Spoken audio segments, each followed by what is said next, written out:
অসীম দয়ালু এবং পরম করুণাময় মহান আল্লাহ তাআলার নামে শুরু করছি। আপনি সারাদিন অনেক কাজ কর্ম নিয়ে ব্যস্ত ছিলেন, অনেক চিন্তা ভাবনাও করতে হয়েছে। জীবনের অনেক প্রয়োজন, অনেক উদ্দেশ্য, অনেকের সাথে কথা বলা প্রয়োজনে অপ্রয়োজনে।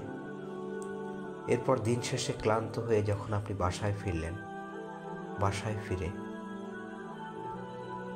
নিজেকে কিছুটা শ্রান্ত করে বসলেন, হাতে নিয়ে নিলেন আপনার মোবাইল ফোনটি। এরপর আপনি প্রবেশ করলেন আপনার ফেসবুক প্রোফাইলে, দেখলেন সকলের সংবাদ। কিছুক্ষণ স্ক্রল করলেন ফেসবুক পেজ, এরপর ইউটিউবে ঢুকলেন, দেখলেন সারা দুনিয়ার সংবাদ। এরপর টিকটক। আপনি কখন অতিবাহিত করে ফেলেছেন 1 ঘন্টা আপনি টের পাননি। সময় চলে গেছে। আপনার কোনো দুঃখ নেই, কোনো কষ্ট নেই। এটি আপনার বিশ্রাম এবং এটি আপনার মানসিক একটি শান্তি। হ্যাঁ, আপনি কোনো অন্যায় করেননি। আপনি আপনার নিজের অবসর সময়ে নিজেকে ব্যস্ত রেখেছেন, মানসিক তৃপ্তিও কিছুটা উপলব্ধি করেছেন।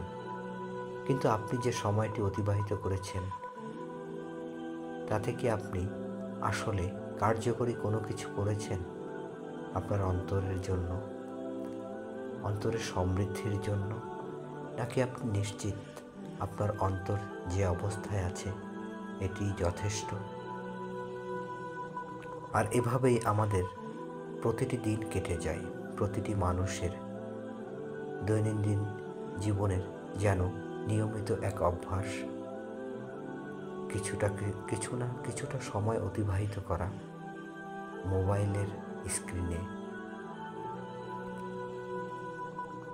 মুয়াজ্জিন আজান দিচ্ছে, আপনি শুনছেন, আপনি নামাজ পড়ার তাগিদ অনুভব করছেন, কিন্তু আপনি হয়তো মোবাইলের স্ক্রিন থেকে নিজেকে বের করতে পারছেন না। আপনি নামাজ আদায় করেন নিয়মিত, কিন্তু নামাজটি একটু পরেই পড়লেন।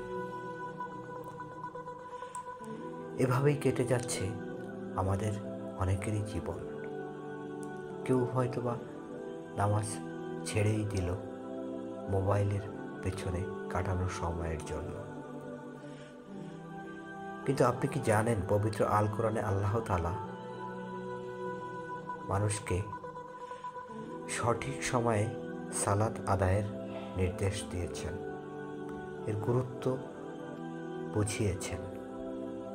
অর্থাৎ আপনি আল্লাহর একটি নির্দেশকে অমান্য করছেন এবং মনে মনে এই প্রশান্তি অনুভব করছেন যে আপনি আপনার নিজেকে শান্তি দিচ্ছেন।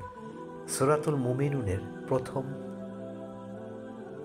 5টি আয়াতের মাধ্যমে আল্লাহ তাআলা মানুষকে কতগুলো কাজ করার কথা এবং কিছু কাজ থেকে বিরত থাকার কথাও বলেছেন। এবং আল্লাহ তাআলা তার এই নির্দেশগুলো মান্য করার মধ্য দিয়ে একজন মানুষকে জান্নাতুল ফেরদৌসের ওয়ারিস হিসেবে ঘোষণা করেছেন।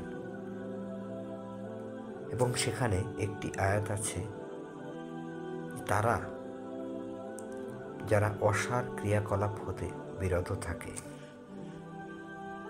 আর এখানে অসার ক্রিয়াকলাপ বলতে সেই প্রত্যেক কাজ, চিন্তা বা কথাকে বোঝানো হয়েছে যাতে প্রকৃতপক্ষেই কোনো উপকার নেই এবং প্রকৃত কোনো সত্য নেই। এখন আপনি কি সত্যি কখনো উপলব্ধি করেছেন যে আপনি আপনার যে সময়টা, সেটি কি আসলে অসারভাবে অপচয় করে আল্লাহ তাআলার নির্দেশ লঙ্ঘন করেননি? সেই নির্দেশ যা পালন করলে আল্লাহ তাআলা আপনাকে জান্নাতুল ফেরদাউসের ওয়ারিস হিসাবে ঘোষণা করেছেন। আসলে